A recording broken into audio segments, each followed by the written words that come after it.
Speak sponsored by rxcardclub.com.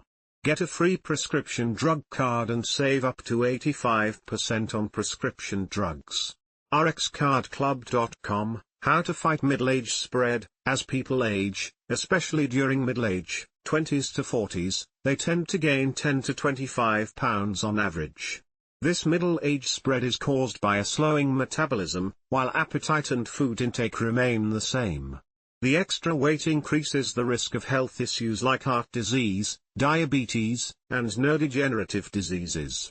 The weight gain is primarily due to an increase in fat tissue, which shifts from under the skin to around internal organs, replacing lean muscle.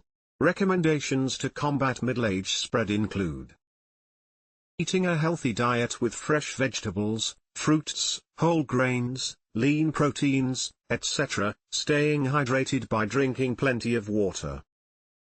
Avoiding tobacco and alcohol. Getting regular physical activity, like walking and taking the stairs. Getting enough sleep.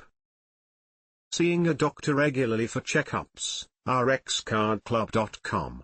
Get a free prescription drug card and save up to 80% on prescription drugs. Less than /speak.